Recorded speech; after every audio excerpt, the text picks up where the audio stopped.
فأنا ناصح لإخواني بالصدع بالحق تبيض وجوههم. السكوت في مسألة الحزبية يضرها، فاصدع بما تؤمر وأعرض عن المشركين. سلامي على دماج ورجالها والشيخ يحيى ودار العلم يا سعد بانيها. Assalamualaikum warahmatullahi wabarakatuh. Diriwayatkan oleh Imam Bukhari dan lain-lain dari Umar bin Khattab radhiyallahu anhu menyebutkan bahwasanya rajam itu dahulunya memang ada dalam Al-Qur'an. Kata Umar, kami membacanya dan kami mengamalkannya, kemudian Allah Ta'ala menghapusnya. Dan ini bagian dari penjagaan karena Al-Qur'an masih dalam situasi turun. Terkadang dihapus, terkadang dilengkapi dan seterusnya, itu terserah Allah. Allah Ta'ala mengatakan manangsakh min ayatin aw nunsiha na'ti bi khairim minha aw misliha. Apapun yang kami hapus dari suatu ayat, maka kami akan mendatangkan yang lebih baik darinya atau semisalnya. Baik.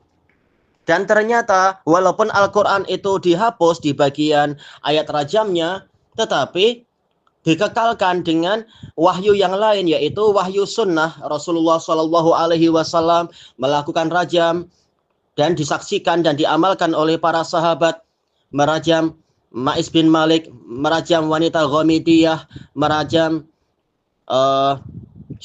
wanita dari orang Badui dan seterusnya. Dan ini adalah bagian dari penjagaan. Allah Ta'ala telah menyebutkan inna nahnu nazzalna dzikra wa inna lahu lahafidhun. Sesungguhnya kamilah yang menurunkan az-zikr dan kamilah yang menjaganya. Dan ini kata para a'immah, az-zikr di sini termasuk Quran dan sunnah, bukan hanya Quran saja. Dan juga Allah Ta'ala telah mengatakan wa anzalna ilaika dzikra litubayyina lin-nasi ma nuzila ilaihim wa la'allahum yatafakkarun. Dan kami telah menurunkan kepadamu wahai Rasulullah az-zikr. Kata sebagian a'immah, maksudnya adalah as-sunnah, agar engkau menerangkan kepada manusia apa yang telah diturunkan pada mereka, yaitu Al-Quran, agar mereka itu yatafakkarun, memikirkannya. Jadi ini adalah bagian dari penjagaan, karena sunnah juga bagian dari wahyu. Rasulullah Shallallahu Alaihi Wasallam bersabda, ala inni utitul Qur'ana wa mithlahu ma'ah. Ketahuilah aku diberi Al-Qur'an dan yang semisal dengannya bersamanya. Jadi ini bagian dari az-zikr dan bagian dari penjagaan Quran.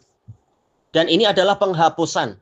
Hikmahnya dijelaskan oleh para usuliyun, yaitu untuk menunjukkan kemuliaan umat Muhammad Shallallahu Alaihi Wasallam yang tidak ikut orang kafir, yang tidak ikut orang Yahudi, yaitu umat Muhammad saking taatnya mereka kepada Allah dan Rasulnya, walaupun wahyu rajam itu dihapus dari Al-Quran, lafadznya itu rasamnya terhapus, tapi mereka tetap memelihara hukumnya bagi yang beriman.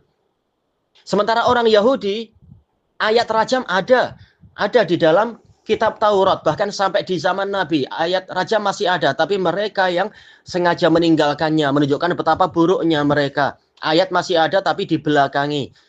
Sementara umat Muhammad, ayatnya semula ada, kemudian ditetapkan hukumnya, kemudian dihapus. Umat Muhammad tetap menjalankannya. Karena mereka tahu yang dihapus hanyalah rosemnya, yaitu lafadznya. Hukumnya tetap berlaku dengan penjelasan dari pembawa wahyu, yaitu Nabi Muhammad Sallallahu Alaihi Wasallam. Hikmahnya apa? Dijelaskan oleh Al-Hafidz Ibnu Hajar dalam Fathul Bari, yaitu kalau tak salah beliau mengambil faidah dari Ibnul Qayyim dalam I'lamul Muwaqqi'in kalau tidak salah,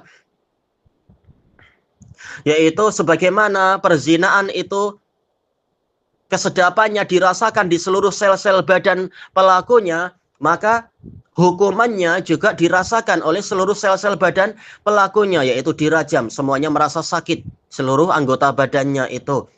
Bagi yang sudah muhsan, yang sudah pernah menikah. Adapun yang belum, maka dia dicambuk, dan cambuk juga menyebabkan seluruh anggota badan terasa sakit. Dan Allah lebih tahu kadar-kadar hikmahnya dan keluasan hikmahnya. Wallahu a'lam walhamdulillahi rabbil alamin. Jelas yang menghapus adalah Allah. Nabi menjelaskan sesuai dengan wahyu dari Allah Ta'ala. Makanya ayatnya jelas, manangsakh min ayah. Ayat apapun yang kami hapus. Jadi Allah lah yang menghapus. Tayyib. Nabi sebagai penjelas, sebagaimana diriwayatkan oleh Al-Humaydi dan lain-lain dalam kitab Nawadir. Kalau tak salah dalam kitab Nawadir, Al-Humaydi meriwayatkan dengan sanad yang sahih dari Az-Zuhri. Beliau mengatakan minallahi risalah wa ala rasulil balagh wa alaina taslim. Risalah dari Allah, terserah Allah menurunkan risalah berapa, menghapus berapa, melengkapi berapa, memperbaiki berapa, terserah dia. Kewajiban Rasul adalah penyampai dan kewajiban kita adalah tunduk patuh. Walhamdulillahirabbil alamin.